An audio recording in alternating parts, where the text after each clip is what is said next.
All right. Hey, everybody. Good afternoon. It's Thursday, December 18th, and this is the latest edition of Nick Valencia Live. I'm the host here, Nick Valencia, and we have a great show planned for you here, one of our last ones of the year. But before we got into that, I wanted to show some swag that we have been rocking here. It's pretty cool. These new shirts are in. I got to get the vertical version in right there. And then on the back, make truth go viral. We've been sending these shirts out all day. If you see behind the camera here on the other side, there's just like a stack of these little I don't know, what do you call them? These little slips here that we send shirts in. Polyamor? I don't know what they're called. Anyway, they've got t-shirts in. So for those of you guys who were part of those first 10 people who got these shirts, those are on their way. And also some of our biggest paid subscribers, people who have really just been true believers in this mission from the start. People like David DeSola, who was literally the first person to donate and be a founding member here. People like Adam Swan, who sent us $500 when we were trying to figure out what this was all about. Shantha Smith, we're the reason that we're able to do all of this and have this nice microphone, and we're funded very early on a wonderful contribution on Diwali. I mean, the list goes on and on. Beth and Kyle Clements, who opened their home to us in Charlotte so we can cut costs, as we reported from the ground there in Charlotte. This is really all about you guys and connecting our community. And I think in times when the administration wants to lean on cruelty as the point and wants to lean on fear, fear wants us to isolate. Fear wants us to be alone and pretend that our worlds are really, really small and not organize or get together in community, not have our carne asadas, not go to our friend's house.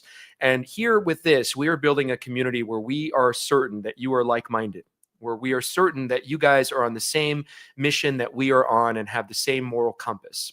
We hear this all the time from the people who criticize what we're doing, criticize us as reporting, that it's against the law. And how could we be encouraging people to break the law? Law doesn't equal morality. And there were a lot of laws in this country that came and went that were immoral. Laws that countless people, pioneers, stood up against and fought against, and were following in the footsteps of those foot soldiers for civil rights. Everyone has and should be nurtured. Every child should be nurtured. Everyone has the dignity and ability to live in peace, or should. That's a belief that we have here. And so thank you guys, everyone who's invested and paid for these t-shirts. And if you guys want your own t-shirt, go contribute $30 and we'll send you some. This is not about profit really for us. This is about marketing. It's about getting our message out there, getting our brand out there into the country, where we have spent a lot of time investigating. And some of the things that we are following now, some of the things that we're hearing about today, it's getting worse than ever. We've talked to you about U.S. citizens being targeted in this. And earlier today, I woke up to a viral social media post on TikTok from a lawyer in the Maryland area who claimed that an American citizen, a client of hers, was wrongfully detained under suspicious circumstances and was then transferred despite a federal judge's order to stop her removal proceedings. She was transferred from Maryland to Louisiana, according to this attorney, and that is being basically on the brink of being deported. And she is trying to fight to keep her client in this country. We've heard a lot of other similar instances. We just had the Indigenous Journalists Association on a story of an Indigenous American, Leticia Jacobo, who was almost deported, even though she's a Native American. I mean, there are so many cases and stories, case studies of this happening, that this is unlawful and it is against the law. The other thing that we're really following and continuing to monitor is that Friday, tomorrow, is the deadline for the release by the Department of Justice for the majority of the files that they have in their possession related to the Jeffrey Epstein investigation, the pedophile convicted child sex offender who was friendly with our president, friendly with President Donald Trump. And there are files purportedly to have his name in them. Something that has been a bipartisan push, something that has had even MAGA, members of the MAGA movement, encourage the president to release these files. One of the things that Eric and I have talked about a lot is this idea that as we are marching towards that deadline, the rhetoric has gotten a lot more vitriolic. And earlier this week, the war rhetoric from the Trump administration related to Venezuela really ramped up. On Truth Social, the president talked about an armada, the largest armada in the history of South America, surrounding the country of Venezuela. And he's talking to them like they were Russia. or talking to them like that they are our enemy number one in this country. And we are paying very close attention to the type of rhetoric being used by President Trump in the lead up to this, because everything needs to be looked at in the prism of that, in the scope of that, especially when you consider this Epstein file deadline. I didn't want to believe it initially. And then we had then Representative-elect Adelita Grijalva on the show, and we asked her directly if she believed that her 50 days of being delayed and being sworn in had anything to do with the Epstein files.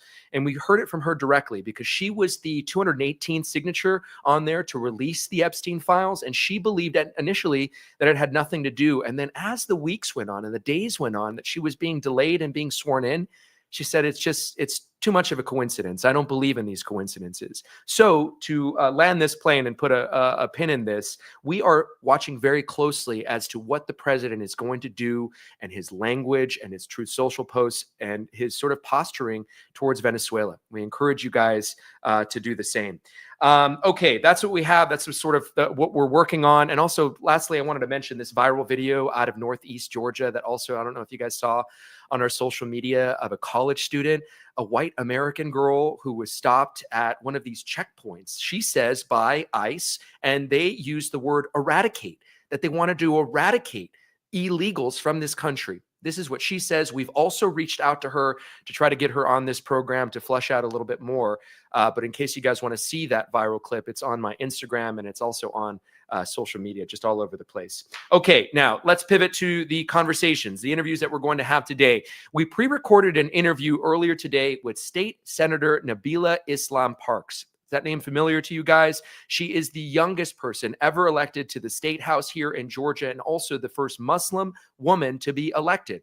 She has made a lot of noise about healthcare. It was late October that she held a press conference as we were in the midst of the government shutdown. And she was making a lot of noise about the impact that ACA, Affordable Care Act subsidies, and cutting those, the types of impact that it would have on everyday Georgians. Listen to this press conference from late October.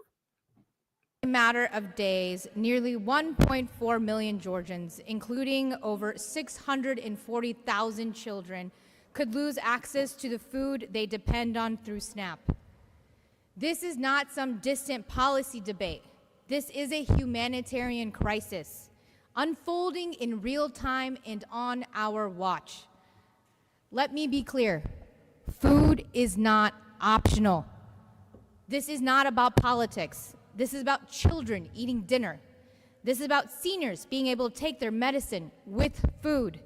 This is about parents not having to choose between groceries or gas to get to work. Georgia is blessed to have $14.6 billion in a surplus. What we have is what we need, and we have it to protect these families. We just need the will to do it. See that mom in the background there telling her son to smile? I love that. That was Georgia State Senator Nabilah Islam Parks on October 29th. And this is her earlier today in a pre-recorded interview with Nick Valencia Live. Senator Nabilah Parks joins us now. Thank you so much, State Senator. We really appreciate you taking the time. Yeah, absolutely. Thank you for having me on today. You wrote this letter, this open letter to Georgia Governor Kemp asking for a special session. Tell us why you did it and how likely it is to happen. Look, we're one of 10 states that has not expanded Medicaid, and we absolutely need to expand Medicaid in the state of Georgia. We know it's most likely that these enhanced tax credits are not going to be extended, and we are seeing families looking at their premiums skyrocketing. We absolutely need to stop the hemorrhaging of people losing their health care, not being able to afford health care in the state of Georgia. And expanding Medicaid, being an expansion state, will help that. And that's why I demanded that the governor convene a special session solely focused on Medicaid expansion. And on top of that, we have ARPA incentives that are going to expire on December 31st that basically make it more affordable to expand Medicaid. And South Dakota and North Carolina did this a couple of years ago, and we're losing our opportunity to, provide coverage to over 500,000 people in the state of Georgia, and be able to do it in a very cost-effective manner. Tell us about your constituents who have been impacted by this. What are the stories? Who are the people that would stand to lose from this? Oh, I'm seeing people that I went to high school with that, they have children, families of 4 or 5. Just this morning, I was looking on Facebook and they were talking about how their coverage was going to astronomically increase. We're talking about double, triple. We're talking about doubled. And they were joking around that, and I think they were serious that they were not going to, they were going to drop their coverage and only have it for one of their kids because that's the kid that gets sick most often. It is just when people are trying to figure out, can I afford my groceries? Can I afford medicine?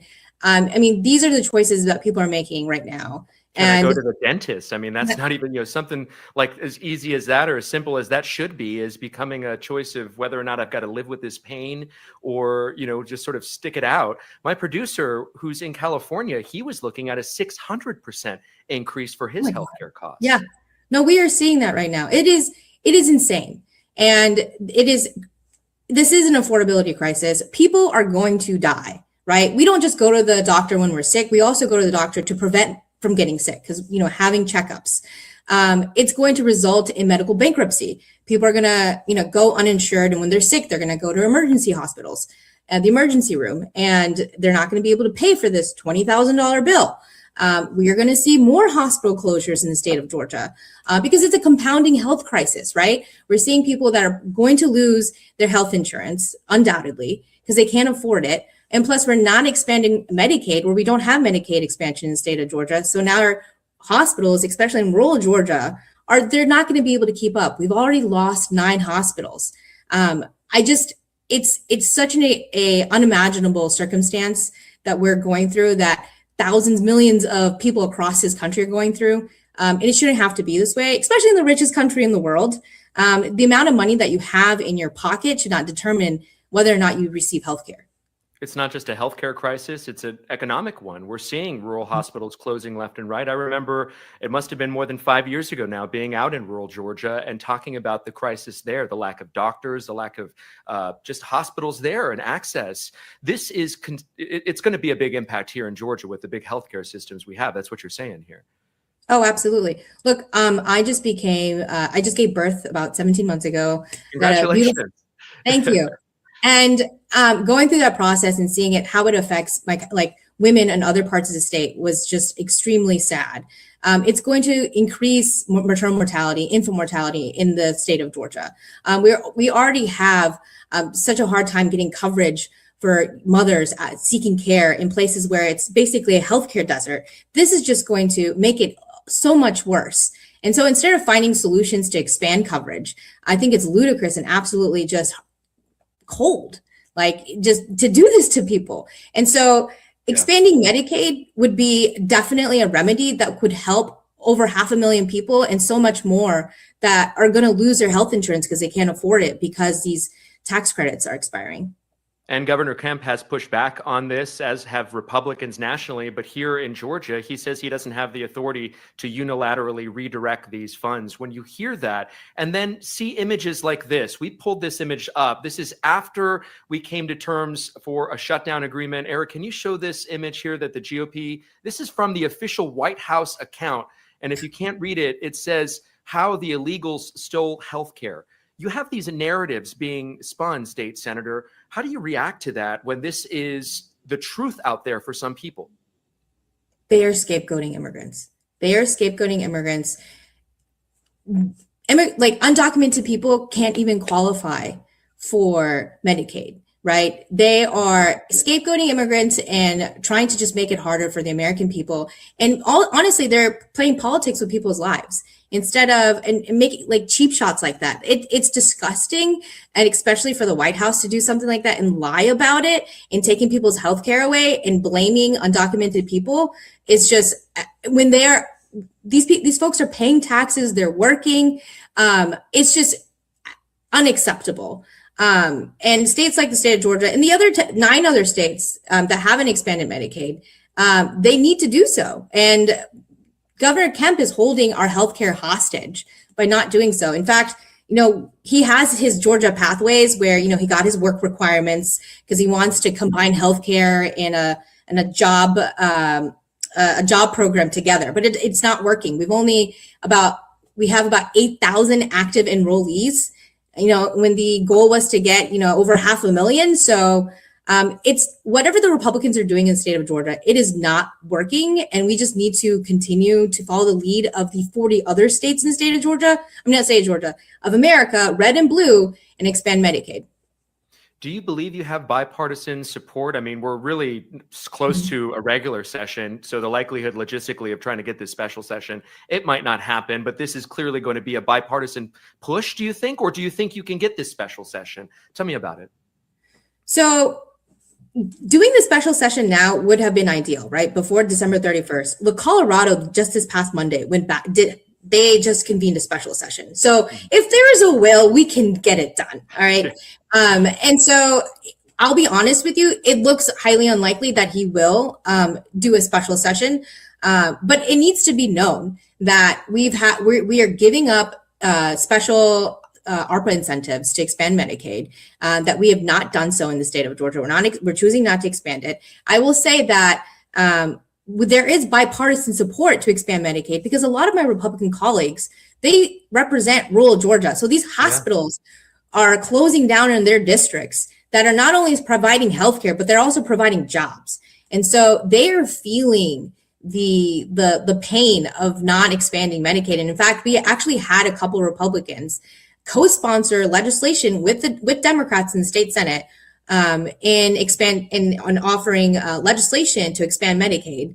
And we got a hearing on it. It was the furthest that we've gotten in 14 years at that point. But it failed in a hearing because the governor did not want it. He wanted to squash it because he wanted his, plan, Georgia Pathways, to play out. But it's been just a failure. It is not providing people with healthcare coverage. People who vote Republican are on SNAP benefits as well, and then you look at the $16 billion surplus that we have as a state, and you would think if you're a citizen, hey, I want that to go into places where it could make a difference and an impact.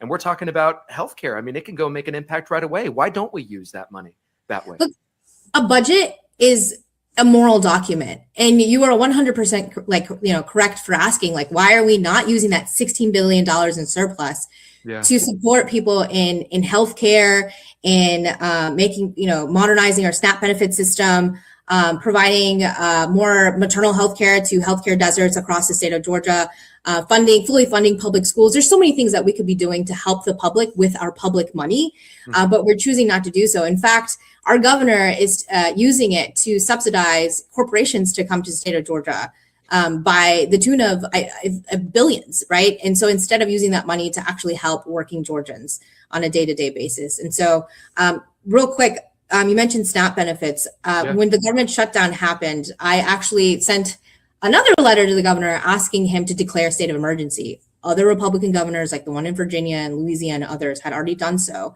And he refused. He said, if we, put money towards SNAP benefits, then it would, what's next? Having to pay for the National Guard or TSA agents? And there's no humanity there. There's no empathy there, that we would rather just let people go hungry to score political points. Yeah, what happened to compassionate conservatism? I think about that. I'm still young-ish, but old enough to remember that era.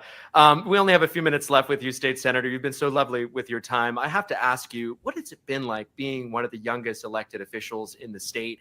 We know that there's a divide between Republican and Democrat. Is there a growing divide at all that you see in the State House between young and old? So I was the youngest woman to ever get elected to the state Senate at 32.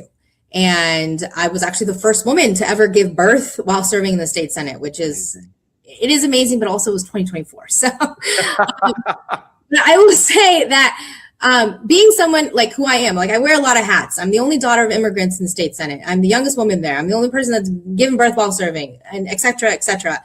And I've been able to tell my story, and it's not unique. It's the stories of millions of people that just don't get a chance to have their voices heard in the halls of power. So I know that when I speak at the well and I talk about an issue from a personal standpoint, my colleagues hear me, my older Republican colleagues hear me. The state Senate, the Republican state Senate, is all white. It is all white and it's all men except for one woman.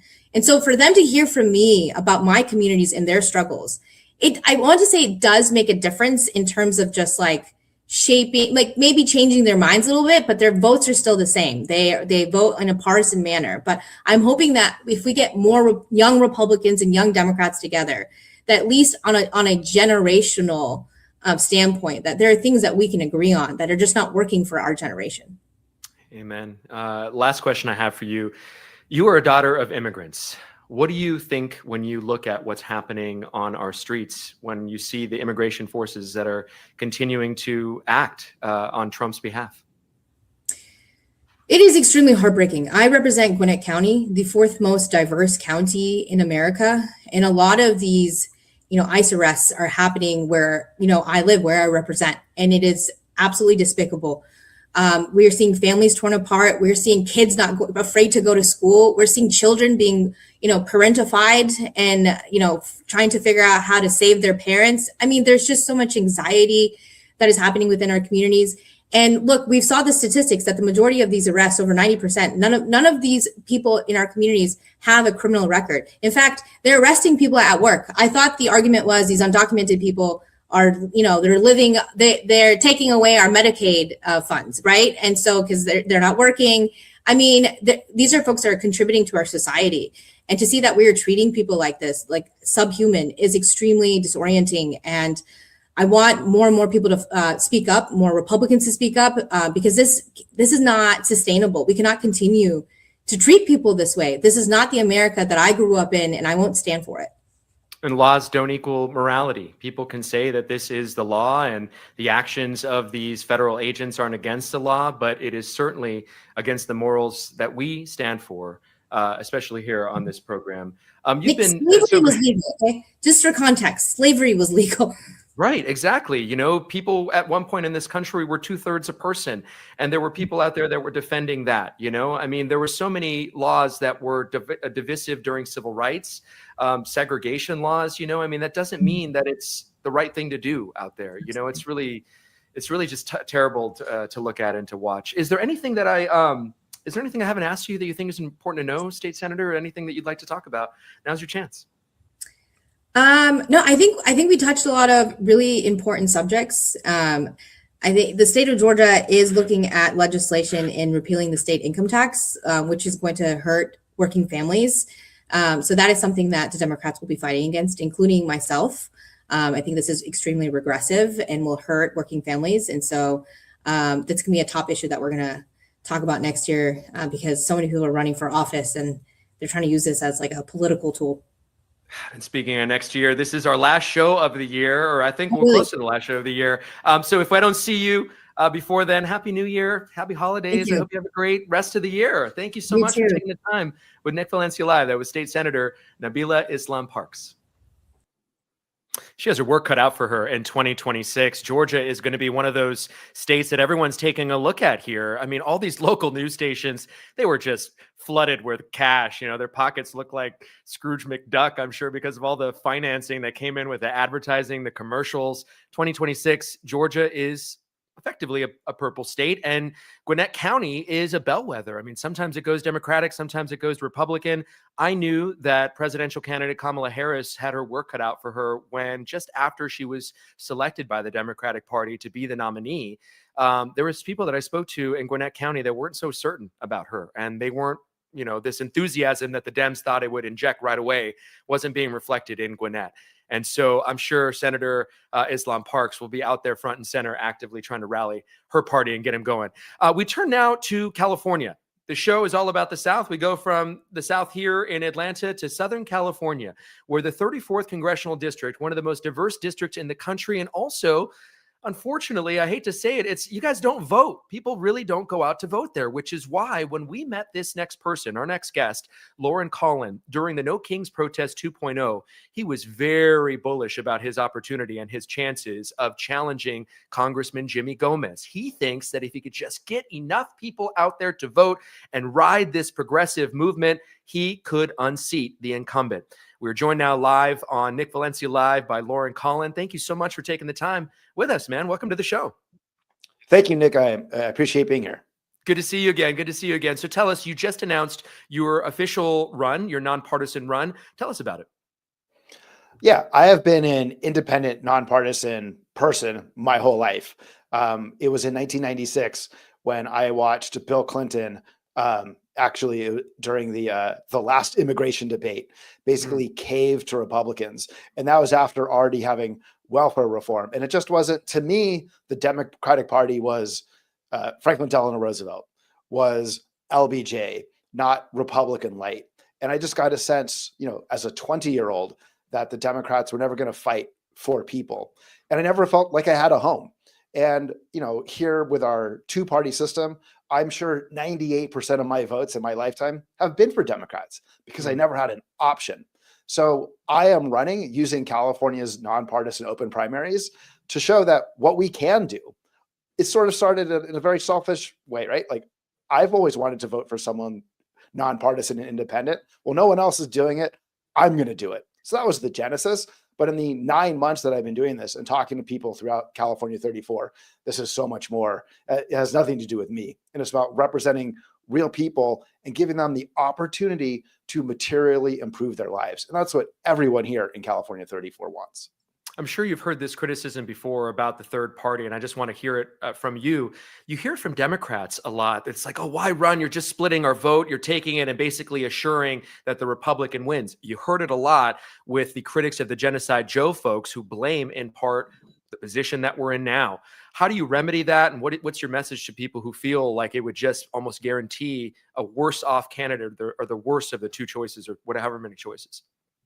That will not happen in California 34. In fact, if I lived in a purple district, I would not be running because the antithesis to freedom is anything Republican and MAGA at this point. I mean, it's just full on fascism and white nationalism all the way down from that party. Where it makes sense for independent candidates to run is in the deep blue areas and in the deep red areas where the people know that they're not going to accidentally vote in someone else. The question here in California 34 is not what type of progressive do you want? Because there's no convincing anyone to be progressive. We're all progressive.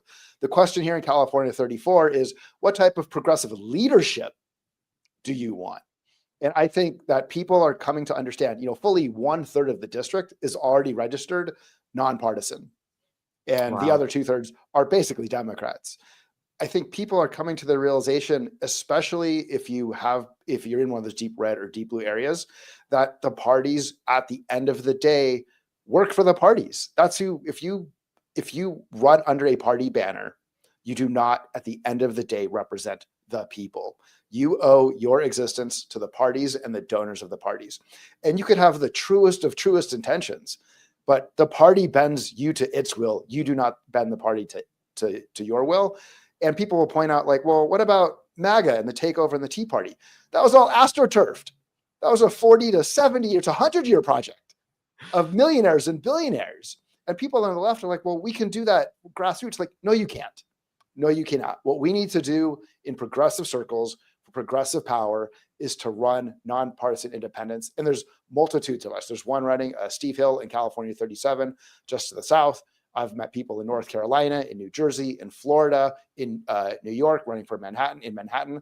They are all over the place. It is a movement.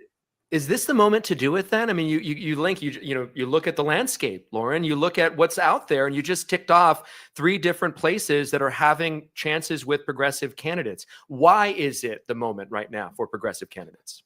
There was 2 great pieces of news today, Nick, to answer that.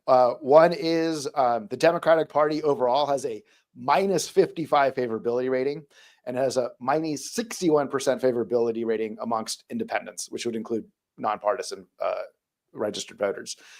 Also, Ken Martin, the head of the DNC, punted on the work that the DNC was doing to see like why they lost in 2024.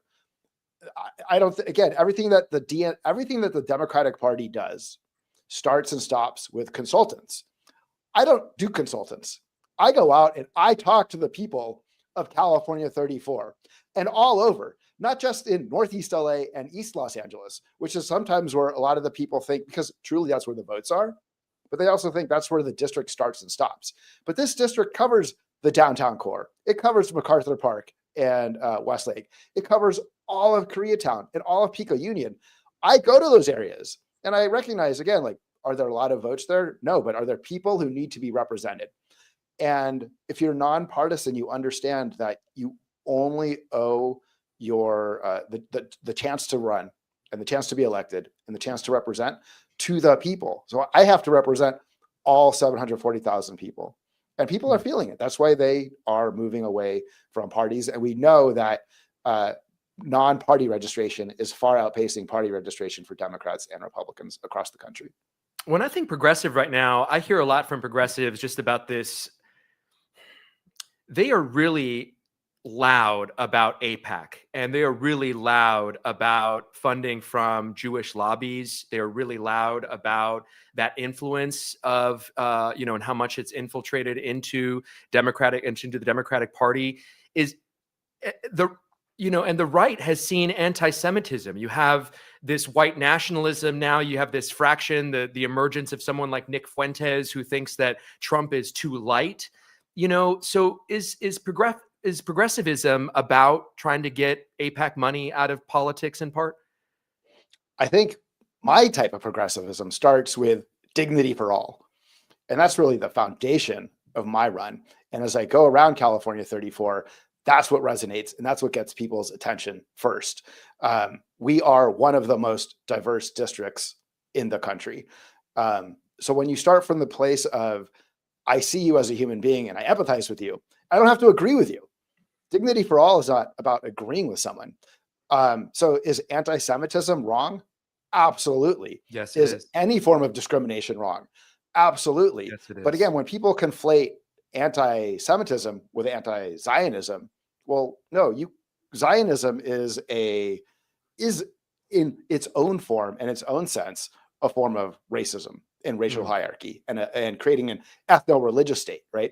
So if you believe, like I do, that the exact number of ethno-religious states throughout the world should be 0, then you would never take AIPAC money. And it's not just an attack on Israel, Iran, Saudi Arabia. There should be none of those. As far as the homegrown aspects of white nationalism, it's who we are. I think I heard in your previous segment talking about, how this country was founded on slavery, and that, fully 20% of the population for the first 100 years of the Republic, or 80 years of the Republic, was considered 3/5 of a person. That is who we are. Where it disappeared was after World War II and the rise of anti-communism. We were basically on our best behavior as a country, right? I mean, the most famous American in the 1930s was Charles Lindbergh, and he was basically a Nazi supporter. And had Japan not attacked Pearl Harbor as part of the Axis, who knows where we would have been in the 1940s. But sorry. Yeah, go ahead. No. But history happened, and we were on our best behavior. And it's not who we were, it's who do we want to be. I believe we wake up every day. We are not tied to the past. And it doesn't mean taking someone's lived experience and denying it. It means actually understanding the lived experience. And from that, we have the choice of who we want to be today. I want to ask you in our final question for you. You heard our last guest, state senator here in Georgia, talking about healthcare. You may have heard it, and I don't know if you know this, but my executive producer would be one of your constituents, and he is having problems with healthcare. He's facing a nearly 600% increase. What's your message to a constituent like that about what your plan is going to be to fix those double or triple premiums? We are well past the time of having a tax-funded public healthcare system. Taxpayer-funded public healthcare. And I don't call it universal because it was actually when I was walking in East Los Angeles, knocking on doors, and I said, we should have universal healthcare. And the guy's like, don't call it universal. No one wants free stuff. They want to know that their tax dollars are being used wisely. That means you don't vote yes for a $901 billion military budget. You would vote no if you cared about your constituents. What does it mean as far as healthcare and tax-funded public healthcare? I don't think Medicare for all is necessarily the answer. It's on the table. I'm a strong believer in you copy either the Bismarck model of Germany, which Japan also copied, or we do the Swiss model, which in essence would have been a fully funded ACA. But the bottom line is, when you remove I believe in markets. And there's some types of people in the left or leftists, like, what does a progressive start? What does a progressive end? As a progressive and as a liberal, I absolutely believe in markets. But a market has to be a place where there is both a profit motive, and it can't outweigh the social motive. So I actually think, for cars, for computers, for phones, even for housing, or many types of housing, I think the profit motive and the social motive both work. But where it doesn't work is things like healthcare and education, which is why there should not be private healthcare. And again, there can be for the rich, for the ultra wealthy, like there is in Germany and Japan. Here's the bottom line. In Germany and Japan, a population of 85 million in Germany, a population of 125 million in Japan, they spend 1/3 less per person. 1/3 less per person. And they have the best outcomes in the world. I believe it is time to move quickly. And this is the type of legislation that I will be introducing. It is time to move to basically you get rid of private healthcare. You don't pay those premiums, deductibles, coinsurance. You don't go bankrupt. It doesn't cost 25 to 30% or more of your take-home pay. It costs 8%, and it costs your employer 8%. And if every American who works took out 8% of their paycheck, and again, that paycheck isn't just, your wage, it's on the wealthy, they're 8%, and everybody contributed their 8%, then your executive producer would have the absolute best healthcare in the world. And because Americans believe in American exceptionalism, I have a name for it, Nick. AmeriCare. This is the Bismarck model you're talking about. This would be it. We haven't heard much about it. This is amazing. We need to have you back to talk about this. We'd love to see where can we learn more about this and about your candidacy. Loren Colin for Congress.com, LorenColin for Congress. Up, you got the cryon up, perfect. And then on any social platform, your favorite, if you go to Loren Colin for Congress, please give me a follow. All the issues are outlined on the website, and if you really want to get the pulse of this campaign, certainly follow me daily for those updates on social media. Loren Colin, independent candidate for California's 34th district. Thank you so much for taking the time with Nick Valencia Live. Awesome, man. That was a follow-up to the first time I met him this summer. Great conversation there. That's Loren Colin, and he is, that's somebody that if you're watching from California or Southern California, I know we have a lot of people that are watching from Northeast LA, Highland Park, Eagle Rock area, and just generally that Southern California area. What'd you guys think? Love that conversation and got a little bit more detail and insight as to what means to be a progressive. Awesome. Let's pivot now. Let's talk a little Don Jr. What do you say? You want to talk about the president's son? We've got somebody to talk about that with us here. Our next guest is Drill Sergeant Doug. He's somebody that's part of a collective that we joined not too long ago, Owl Media, a collective of independent journalists who are out there doing street-level journalism and independent investigations. And it was recently that he did an investigation into a business interest that Don Jr. was tied to called 1789 Capital and the investments in Vulcan Elements and the suspicious timing. Here's a clip from that YouTube report. 24, Don Jr. joined an investment firm called 1789 Capital. He later became a partner of 1789 Capital. Now, remember, Vulcan Elements is a new startup only formed in August of this year. In November, the startup received a $620 million loan from the Department of Defense, the Office of Strategic Capital. Another $80 million in loans went to Relements. For a total of $700 million to the partnership. The Department of Commerce, I think, added another $50 million in loans to the venture for a total of $750 million now. Don Jr. and 1789 Capital invested in Vulcan Elements 3 months prior to this. Drill Sergeant Doug joins us now live on Nick Valencia Live. Come on in here, brother. Hey, how are you? I'm good. Thank you so much for inviting me on. I really appreciate you being on here, and shout out to Owl Media, the collective that connected us, man. I really, really appreciate that. We should start there. But tell me about this latest investigation. Tell me how you learned about it and where it started and what got you to look into it. Well, honestly, I'm just I'm an idiot on the screen. The team that I have of reporters or the writers and the researchers are the people who came up with this, and they sent it to me. Macaroni and Casper Northerner. They were working on this for about a week. They told me, "Hey, we got something building here." And Macaroni is actually the main person who does the investigation writing for North Carolina, and Hmm. he saw Vulcan elements.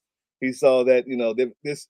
You have to think about the fact that Vulcan elements in North Carolina is telling them they're going to give them 1,000 new jobs, and they likely will. They're bringing billions of dollars into the community, and as he started looking into it, you start seeing 1789, and you start seeing that they were only formed in August and got millions, hundreds of millions of dollars in loans that you couldn't get if you were a 5-year business that showed you were in in the black for all 5 years.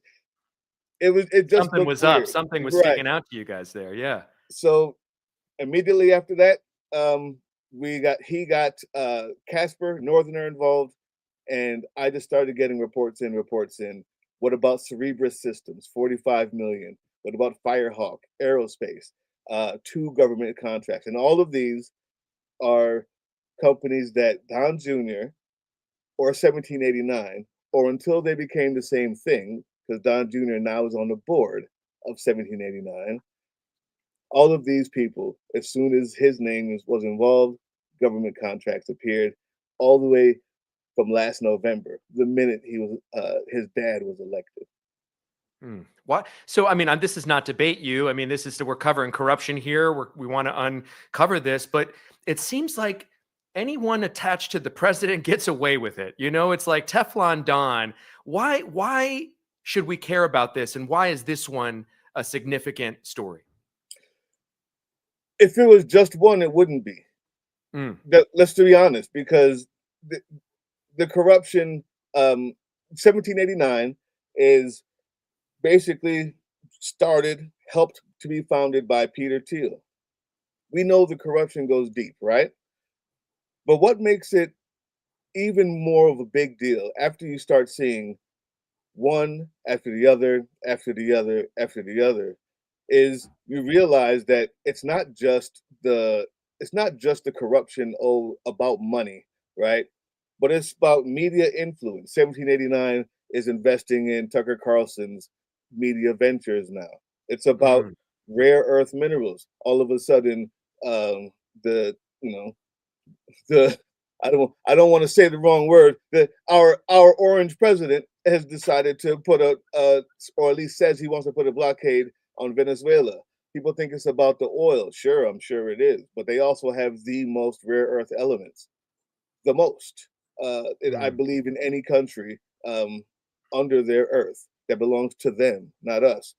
And when you look at media, when you look at the political moves being made on a daily, not just the government contracts, everything goes back to these companies: 1789, Unusual Machines, Cerebras Systems.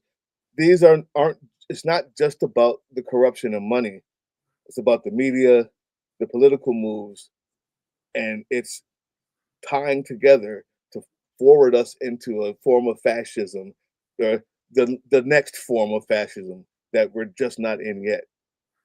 Eric Sandoval, my executive producer, points out to me that the United States was referred to as El Pulpo by South America during that expansion of imperialism because they got their tentacles into everything, from Hmm. from the media to education to businesses. I mean, everything was up for grabs, and we saw that populist pushback in South America. You brought up Venezuela, Drill Sergeant Doug. One of the things that you're focused on, the sort of 30,000-foot view and why we should care and following the money and stuff. What do you think? I've got to ask you, or I want to ask you, what do you think about what you hear about the president talking about Venezuela? Do you think it's a distraction? Because I do, when we have the Epstein files coming up on Friday. What do you make of all these sort of aggressive tactics and that push towards, looking at Venezuela?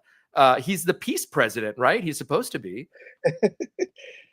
Well, yeah, he also was going to stop the war in Ukraine on day one. So I what he is a marketer.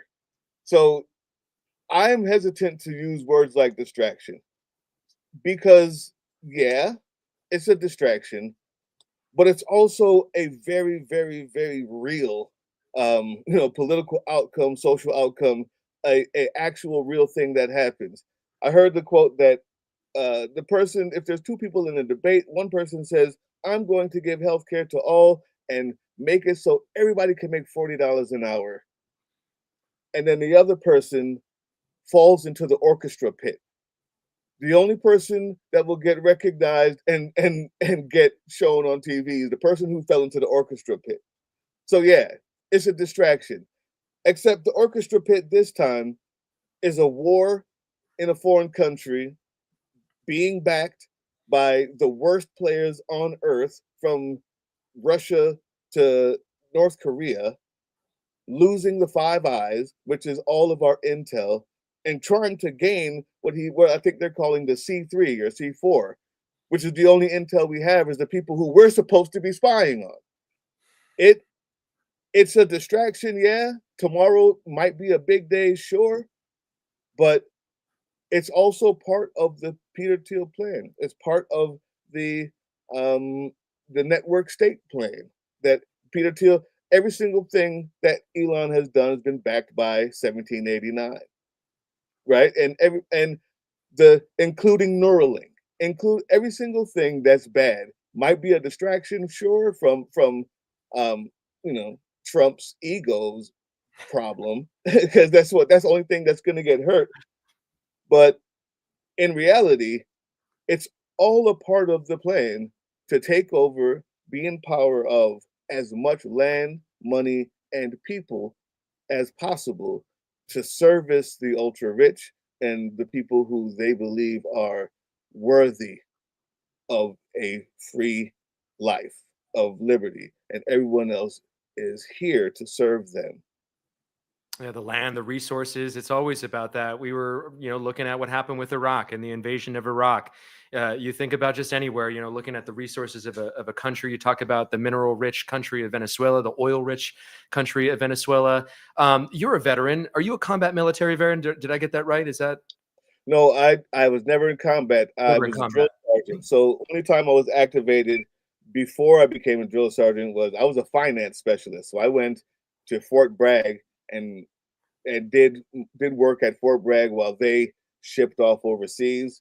And then when I became a drill sergeant, I went to active duty, but only at Fort Jackson when I So was what do you think training up. about the Department of War's Pete Hegseth and this whole masculinity push and putting a makeup in the Pentagon? And I mean, you're seeing all sorts of stuff. National Guardsmen being used as political pawns on the streets of America. I mean, what do you think about all this? So I think number one, it's the Department of Defense because it can't change the name of it without a congressional approval, and that has not happened. So we're playing into his game by calling it the Department of War. It's Amen. still the Department of Defense, no matter Amen. what because he writes in crayon above his door doesn't mean that he's God either, right? I'm not going to call him that. So that's one thing. But on the other hand, um, I think it is as stupid, as superficial and ridiculous and GI Joe cartoon playground as every other person that was in that room. Um, he was speaking to people who have lived more honorable lives in the last 10 years than he has his entire life, right? And they understand what it takes to have a military that was and hopefully still is the finest in the world. And it is cooperation and it is understanding. It is always researching and learning.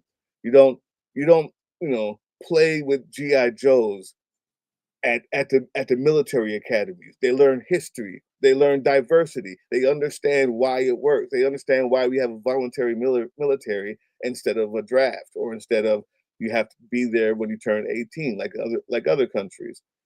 So what he was doing exactly what you would expect someone who lives on TV does.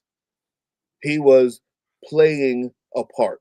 And everybody who's ever been in the military or ever had a military existence, a spouse, a child of, could see right through it. The only people who don't see through it are people who are as ignorant and as shallow as him. And unfortunately, that's also our president and half of his staff.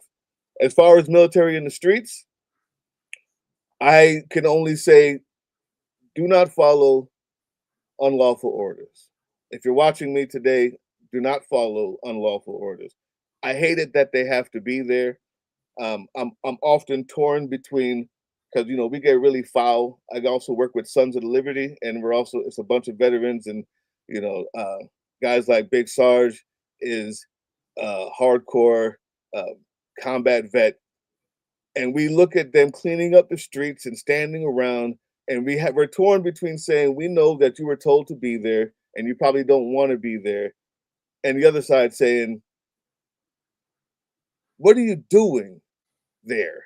What are you doing here? What is there some point when you can fight back and say, why the F am I here? Right? But we also know that they can't necessarily just do that. They got to follow orders. But until they get unlawful. So that's all I can say about that. I hate the fact that they're being used as pawns. I hate the fact that they're being used for cleanup duty. And if you notice, they're not in the places that are most dangerous. Where they are is in the places where they're most seen, because this entire administration sees running the government as a reality TV show. I'm so Look glad you what I said can that. do. It is, and we refer to him, and I've started to look at Trump's presidency through the prism of the old WWF and new WWE and everything that he learned from Vince McMahon. President Trump can fill a stadium and get the attention of tens of thousands of people and command a crowd. He can be strong and wrong, but he's still wrong. And somehow he's convinced the public, millions of people who voted for him, that the loudest person in the room is the smartest person in the room. And it's anything but. I was looking at, after the killings of the two National Guardsmen in Washington, D.C., I looked up and I saw Janine Perino on television. And I just thought, what is this? This is just like, it looks like if you cast an administration, everyone just looks the part. He wants people to look the part. Part of the game here for the Republicans is the strategy of this right out of central casting and putting people who look the part in the position, whether or not they have the depth to handle their position or not. And it's so clear to someone like you and me what's happening, but to the American public and to those who voted for him or support him blindly, it's like, I don't know what it is. It's convincing. It looks good. Yeah. It's The Apprentice. Well, this is America. It's human history as well, but especially now in the way that we have, this is America, man. What we've done is we've elevated the beautiful over the smart many a time. Vivek Ramaswamy told you they didn't want to hear it, but he said whenever he wrote that Twitter post and they hated him for it, it was wrong-headed. But the truth is, the one thing Trump understands, because he's shallow, because he's still a child, because he hasn't grown up or had to deal with any adversity other than that which he made himself and then gets bailed out for, he still thinks like a child does. And most of America is still kind of brainwashed with this reality television mindset of the beautiful people. We will give anything to the beautiful people. And for some reason, we think celebrities know something that we don't, right? For some reason, we look at that kind of superficial beauty and the way something looks, and the same way that you look at racism. Like it's ingrained in this country, and he knows it. He's been ingrained by it, and he is playing that exact card because it works. It just works. If you look at a beautiful woman or a beautiful man on TV and he tells you something, you'll buy the product. You'll buy it. And then if somebody else was selling the same product next to them, you wouldn't buy it, because that's how this country has been ingrained. I don't know if it's just capitalism or populism, whatever you want to call it, But we've been that way since the 20s, and it hasn't stopped. So We he's never right. leave the seventh grade, it's always the seventh grade. It's like, I want to be popular. I mean, it was probably the problem that like the nerds had in the CDC, that they weren't effective communicators. They had Dr. Fauci out there and people were just raking them through the coals, and still do. And the Fauci ouchies and all that stuff, it's just like they are whatever you want to call them. I'm sure I agree with you and some of the names that we could say off camera, but they're very smart at manipulating the media. President Trump has that. He could run all these media stations. It's just, look at Fox News, what you were talking about, Drill Sergeant. Fox News, like, that's how they sell other stuff. That's why they're like consistently watched, the most watched cable program, right? It's like the opposite. I mean, listen, these people are media animals. That's what they are. They're not political animals, they're media animals. At Fox News, you had to be a certain type of girl in order to be on camera. Period. Does it matter if you were smart, if you were a lawyer? Doesn't matter. Did it matter if you knew what you were talking about, or you could read halfway well? Doesn't journalists, matter. Who needs those? We got actors to perform as journalists, right? Like, who needs those? So what you find out is there's two type of people in the world. There's ones who watch that, and they're just citizens. You're using the mind against them. We know for a fact that they're gonna watch that, because as long as you make sure that the table is this high and the legs can be seen by the camera, the table's gonna be see-through, so you can see the legs. All of they're that. gonna watch. That's right. They're gonna watch. The WWE president, strong and wrong, all through. I mean, it's just crazy. On the other hand, though, the other type of person also knows that the CDC is important. The other type of person also realizes that education may be important and wants their kid to go, even if they don't want yours to go. What we used to have was people who were smart enough to know the difference and play the game, but also understand that they don't need measles all over Texas. What we have now is the people who look the part, but aren't smart enough to know the difference anymore. Preach. So they're just entitled, pretty people who have been entitled their whole life and never thought that learning or education or asking questions or thinking deeply or reading or anything other than stroking their own ego all day, all night is important. And now we have a government that reflects that. It starts in the household pretty, too. though. Very pretty. It starts in the household too, though. I mean, I tell my kids, look, y'all have everything. You're so beautiful. You're so smart. You are well taken care of. People are going to expect you to be assholes in this world. Don't be. I mean, I don't say assholes, right? But I mean, it's like people are expecting you to be mean. Don't be. You have everything. Don't lead into what people expect of you. Anyway, what a wonderful conversation with you. We touched on a lot of topics. Drill Sergeant Doug, is there anything I haven't asked you think is important to know? Anything that you'd like to talk about? Well, I mean, there's so much to talk about, but how can we follow you? How about that? I will just say you can follow us at Political Drain is on YouTube. It's just Political Drain, right? And you can follow us at that same moniker on TikTok and Instagram. Political Drain Action on Patreon, and all that money goes to helping people who are being disenfranchised by this government in ways that we can or can't talk about. We go hard. We have an entire crew. We recruit people who do the hard things and the hard work. So think about that. Political Drain Action at Patreon is where all that money goes to. So other than that, keep the fight. Stay fighting, people. Do not give up. Do not give up. Authoritarianism needs our consent. So don't give it. Love that. What a way to end it. Drill Sergeant Doug with the Political Drain podcast on YouTube. Find him there. Thank you so much for taking the time with Nick Valencia Live. Thank you. I was talking about pretty people. All I could think, pretty people selling things. All I could think was holding up the t-shirt. I didn't want to ruin the flow of the interview, though. You see that? That's how we started the show. This new merch, make truth go viral. This is cool, man. This, if you guys want one of these, go donate $30. Go get you a shirt. They're so soft. We have our shirts on the way in the mail. They're coming to you guys, all our supporters, all of our paid subscribers, all the people who have really just been true believers since the beginning. And what a program. Thank you guys for joining us. That last guest was very deliberate. And we have some exciting news. The reason that I wanted to show a YouTuber and a podcaster is I kind of wanted to see how they did it. And, their approach to what we're going to be doing. We have agreed in principle to an agreement at terms with Corruption Inc., Theorem Media, to do a project starting next year that will focus on corruption. 30-minute video essay, an hour-long podcast to complement that.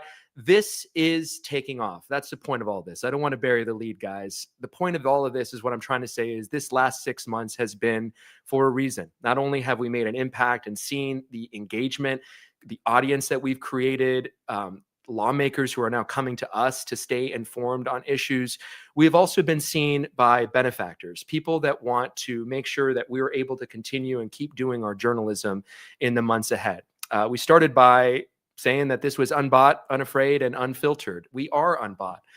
The only people paying us are you guys to keep us going. And now we have a little bit more of an investment to make sure that we can keep going for another few months. So some really exciting news here to announce. Nick Valencia News will continue through the early part of the new year. We're going to be continuing to take it a day at a time and step up and meet this moment because, as we say, there is a moment to meet here. So big news here. We're going to be doing a deal with Corruption Inc. You'll see a lot more of us. You'll see something a little different from what we're doing right now with the show on Substack. It's going to be a lot more on YouTube, and we'll talk all about that. I don't know what that is. I think that's my Roomba. Yeah, we got a Roomba, man. It stopped to charge. You hear that? Anyway, thank you guys so much for joining the show today. I really, really appreciate you guys being part of this broadcast, staying involved in the chat, getting active. And again, go get your t-shirts. Go donate $30. Send me your address. They're cool. They're nice. Nick Valencia News, NV News. Make truth go viral. There it is. All right, guys. We're going out to California for New Year's. We'll be there in Los Angeles, and we'll be broadcasting our next show, our last show of the year, from, I believe, South Pasadena. We're going to be somewhere in Southern California. Either way, we'll be out there. I really appreciate you guys, all the support. Thank you for watching. Thank you for helping us make truth go viral. And as always, have a great day on purpose.